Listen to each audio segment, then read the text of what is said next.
और सीधा आपको लिए चलते हैं पश्चिम बंगाल, जहां पर गृह मंत्री अमित शाह 2 दिन के दौरे पर हैं। संबोधित करें, सुन लेते हैं। दिन बहुत महत्वपूर्ण दिन है। आज के ही दिन हमारे रामकृष्ण परमहंस जी का जन्मदिन है और आज का ही दिन हमारे चैतन्य महाप्रभु जी का भी जन्मदिन है। बड़ा शुभ दिन है।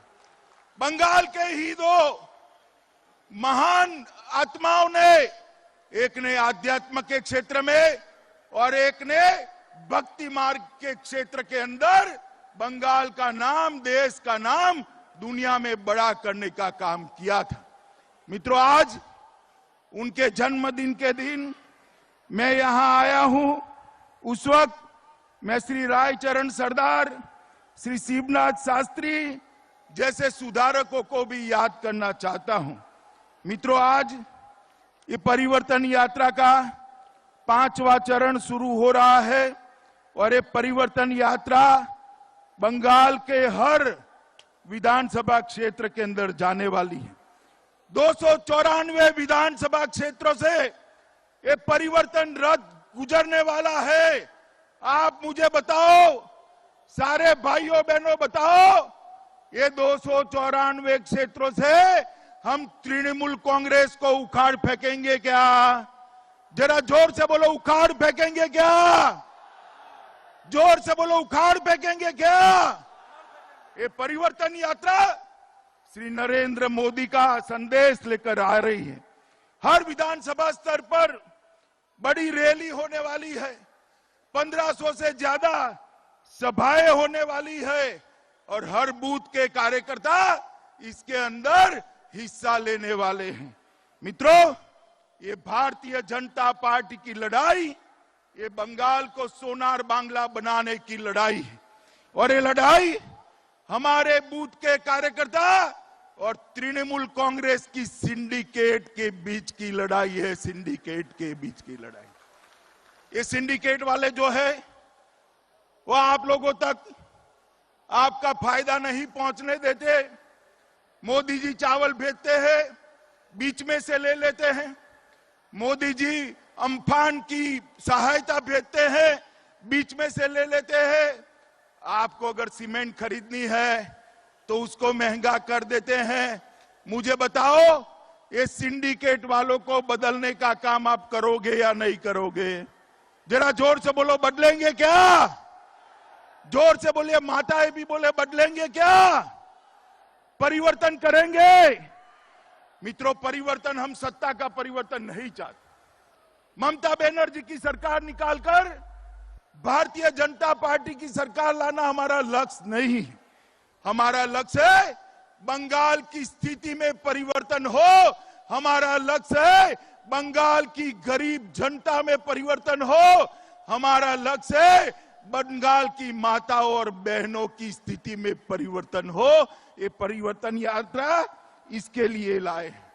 मित्रों, ये परिवर्तन यात्रा का मतलब है मछुआरे भाइयों को अपनी नाव चलाने के लिए किसी को रिश्वत न देनी पड़े, इसको परिवर्तन कहते हैं।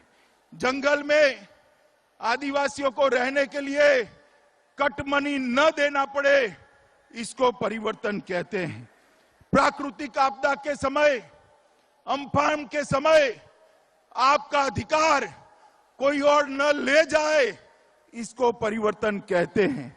मित्रों, किसानों की फसल का सही दाम किसानों को मिले, बिचौलियों को न मिले, इसको परिवर्तन कहते हैं।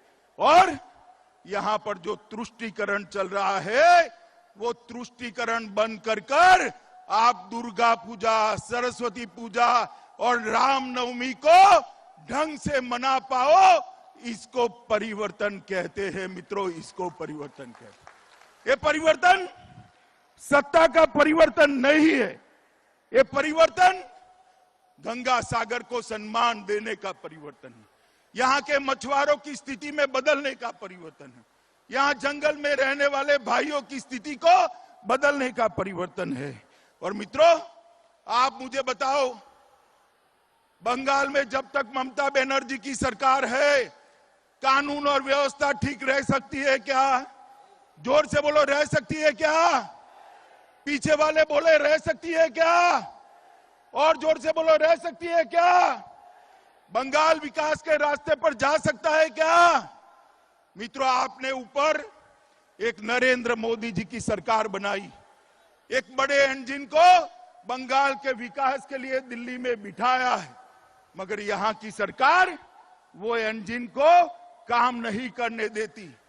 आप एक बंगाल सरकार भारतीय जनता पार्टी की बना दीजिए, जो मोदी जी के कंधे से कंधा मिलाकर ये डबल इंजन सरकार बंगाल को सोनार बांग्ला बनाए। ऐसी सरकार बनाने के लिए ये परिवर्तन यात्रा है।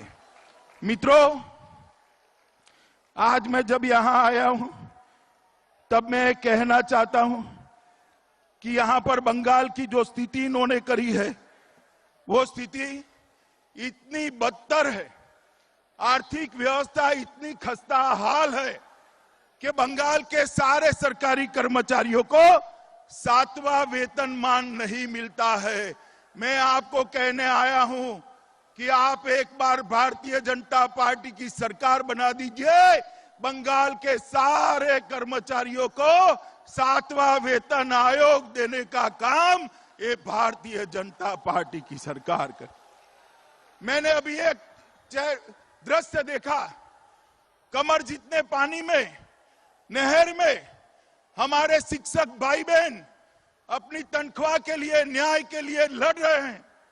मैं आपके सारे बंगाल के सारे शिक्षक भाइयों को बताना चाहता हूं कि बंगाल सरकार आते ही आपको उचित मानधन मिले, इसके लिए एक कमेटी का गठन भारतीय जनता पार्टी की सरकार करेगी।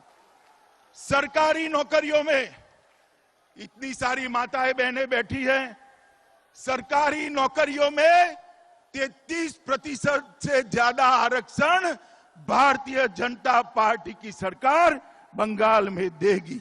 मित्रों, आज मैं आपको बताने आया हूं कि ये जो क्षेत्र है, एक क्षेत्र के अंदर हम मछुआरों के कल्याण के लिए ढेर सारी योजना लाने वाले हैं। भारतीय जनता पार्टी की बंगाल सरकार बनने के बाद हर मछुआरे को, लगभग 4 लाख मछुआरे को 6,000 रुपया किसान सम्मान निधि की तर्ज पर मछुआरा सम्मान निधि देने का काम ये भारतीय जनता पार्टी करेगी। मछुआरों के उत्पाद का सही दाम मिले, इसके लिए फिशरमैन प्रोड्यूस ऑर्गेनाइजेशन की तरह मछुआरा प्रोड्यूस ऑर्गेनाइजेशन का गठन कर आपके उपज का सही दाम मिले, इसके लिए राज्य कक्षा के मंत्री का एक मंत्रालय भारतीय जनता पार्टी की बंगाल सरकार बनाएगी। और ये अपना 24 परगना क्षेत्र है, उसको सी फूड प्रोसेसिंग हब के रूप में हम आगे बढ़ाने वाले हैं, जिससे सारा आपका उपज प्रोसेस होकर आगे बढ़ता जाए।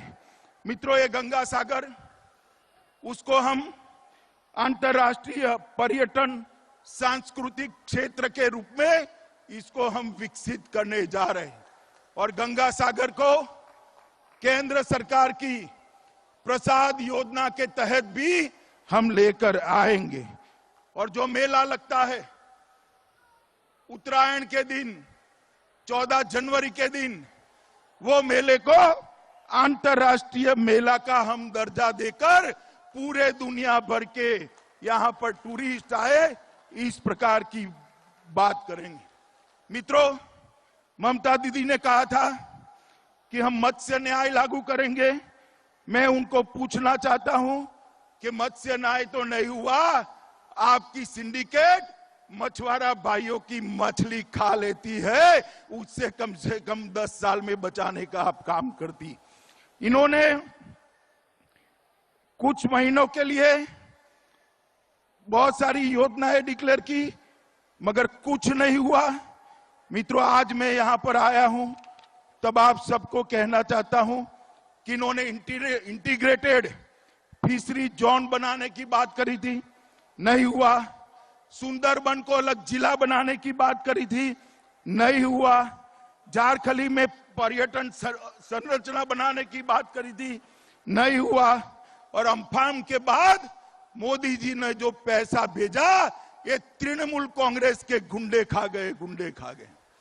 मैं आज यहां आप सबको कहकर जाता हूं, भाजपा की सरकार बनने के साथ ही अम्फान के अंदर जो भ्रष्टाचार हुआ है, उसके लिए उच्च स्तरीय जांच कर आपका पैसा खाने वाले सारे लोगों को जेल के हवाले करेंगे। मित्रों, मोदी जी ने 3500 करोड़ रुपया भेजा, मगर कुछ नहीं हुआ।